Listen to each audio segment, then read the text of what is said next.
political gridlock on Capitol Hill may be jeopardizing the fight against Russia in Ukraine. Right now, Ukrainian President Volodymyr Zelensky is in Washington pleading for Congress to approve more military aid for his country. Next hour, he's scheduled to sit down one-on-one with President Biden. This morning, he met with senators and House members arguing that the political bickering over Ukraine aid is exactly what Vladimir Putin wants to see.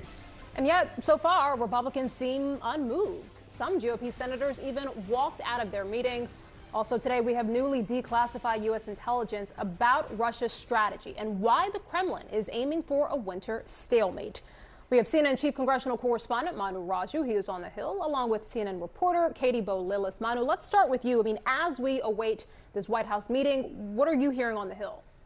Yeah, nothing has changed. In fact, the stalemate persists, and there are real fears that there's aid to Ukraine. Even the supporters who back aid to Ukraine believe that this will drag into next year, despite the urgent pleas by the president of Ukraine, who is poised to leave Capitol Hill empty-handed. He met behind closed doors with Senate Republicans and Senate Democrats, trying to make his case about why aid is needed. I'm told that he told senators he expected that they would eventually come through, and he indicated that the money would be looked at. There'd be significant accountability in Ukraine for federal dollars. Then he met with the Speaker of the House and the House Democratic leader. But the fact of the matter is that Republicans are still insisting that there needs to be a deal to deal with the southern border with Mexico, to tighten immigration restrictions. They said that must come first before they agreed to approving aid to Ukraine, even as there is no path for a deal on immigration, as the two sides remain badly divided. Something that even staunch supporters of Ukraine aid, like Senator Mitt Romney, indicated must be dealt with first, immigration, before there's a deal on Ukraine.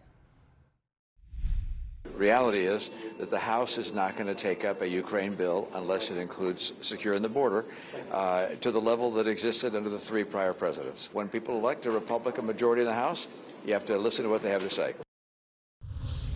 Are you concerned that if there's no money, Ukraine could lose the war to Russia? Well, that's always been a big possibility the whole time. I mean, I've never thought they could win to begin with, especially the way we eased into it. What are the implications that if Russia wins? Are you worried about the implications if Russia wins? Well, everybody keeps saying they're going to continue to go across Europe. I mean, they can't beat Ukraine on the eastern side. How are they going to continue to go the rest of the way through Europe? I've never believed that scenario. I think it's a good selling point to send more money. So you're hearing the divide within the GOP side. Some, like Tommy Tuberville, saying no more money at all for Ukraine.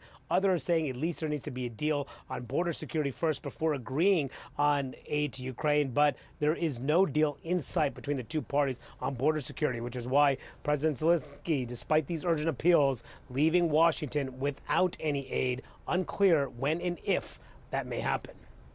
Guys. Manu, thank you so much for the update. We want to bring in Katie Bo-Lillis now because, Katie, you have some new reporting on this declassified intelligence report that was provided to members of Congress, and it's really providing startling details about Russia's losses on the battlefield. Yeah, some pretty staggering numbers here, Boris. This intelligence assessment provided to Congress yesterday reports, and I'm going to give you some of these figures, reports that of the 360,000 troops that Russia sent into Ukraine initially and that made up their entire standing ground force prior to the invasion, of those, 315,000 have been lost on the battlefield. That's an 87% loss of Russia's standing ground forces before the invasion. Now, look, important to understand that Russia has been able to defray these losses. They have been able to lean on, for example, the Wagner Group with some of their convict fighters. They have also launched a number of conscriptions and mobilizations to try to sort of throw more bodies at this fight. So they have been able to defray some of these losses. Still, this assessment warning, and again, I'm going to quote from this directly, this assessment warning that the war has sharply set back 15 years of Russian effort to modernize its ground force. So huge and important figures. But again, I think very important to be reading this in the context of what Manu has just been telling us, of course, which is that the real peril for Ukraine here is that U.S. funding may run out. And so I think you're going to hear these sort of staggering numbers, these Russian losses really talked about as evidence that, look, the Ukrainians are capable of exacting costs against the Russian military if they are provided with the military support to get it done. Yeah. Yeah, Putin's sort of hoping that maybe they can wait this out and sort of get through the winter and, you know. That's exactly right. I think one of the other things that you are seeing the intelligence community here in the United States watch very carefully is sort of the way Vladimir Putin is thinking about, you know, the next 12 months or the next 2 years.